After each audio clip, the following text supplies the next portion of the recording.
ఆంధ్రప్రదేశ్ ప్రభుత్వం పింఛనీల పంపిణీకి సంబంధించిన కీలక నిర్ణయాలు తీసుకోవడం జరిగింది. వరుసగా 2 నెలల పింఛను తీసుకుపోయినా అదేవిధంగా 3 నెలలకు కలిపి తీసుకునే వెసులుబాటు కల్పించడం జరిగింది. డిసెంబర్ నుంచి ఈ విధానంగా అమల్లోకి రాబోతున్నది. దీనితో పాటు దివ్యాంగ విద్యార్థులకు ప్రభుత్వం భారీ ఊరట కల్పించడం జరిగింది. ఇతర ప్రాంతాల నుండి చదువుకుంటున్న దివ్యాంగ విద్యార్థులు పింఛన్ డబ్బులు అకౌంట్లోకి జమ చేయాలని నిర్ణయించడం జరిగింది. దివ్యాంగ విద్యార్థులు ప్రతి నెల పింఛన్ డబ్బులు తీసుకునేందుకు దూరం నుంచి రావాల్సి వచ్చేది. అలాగే సెలవు పెట్టి మరీ సొంతూరికి వెళ్లాల్సి వచ్చేది. ఇకపై అవసరం లేదంటూ ప్రభుత్వం ఇంటికి దూరంగా గురుకులాలు, హాస్టళ్లలో ఉండి చదువుకునే దివ్యాంగ విద్యార్థులకు డైరెక్ట్ బెనిఫిట్ ట్రాన్స్ఫర్ విధానంలో నేరుగా వారి బ్యాంక్ అకౌంట్లో ప్రభుత్వం పెన్షన్ డబ్బులు జమ చేయనున్నట్లు తెలపడం జరిగింది. ఈ మేరకు ప్రభుత్వం ఆ ప్రక్రియను ప్రారంభించడం జరిగింది.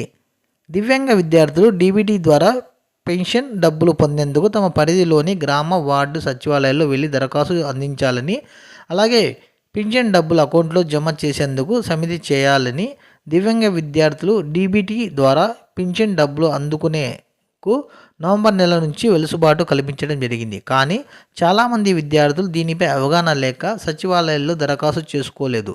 అర్హత ఉన్న వాళ్ళు వెంటనే దరఖాస్తు చేసుకోవాలని ఏపీ ప్రభుత్వం కోరడం జరిగింది.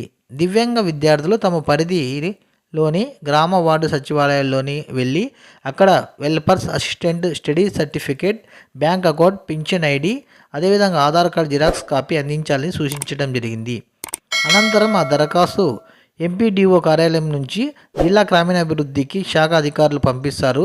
అక్కడ వారి లాగిన్ నుండి డీబీటీ ద్వారా డబ్బులు అందించేలా సూచిస్తారని, అనంతరం ఆ దరఖాస్తు ఎంపీడీఓ కార్యాలయం నుంచి జిల్లా గ్రామీణాభివృద్ధి శాఖ అధికారులు పంపిస్తారు. అక్కడ వారి లాగిన్ నుండి డీబీటీ ప్రక్రియ పూర్తి చేస్తారని అధికారులు తెలపడం జరిగింది. ఆ తర్వాత ప్రతి నెల లబ్ధిదారుడి బ్యాంక్ అకౌంటులో నేరుగా పింఛన్ జమ అవుతుందని, దివ్యాంగ విద్యార్థులు ఈ విషయాన్ని గమనించి దరఖాస్తు చేసుకోవాలని ఏపీ అధికారులు సూచించడం జరిగింది.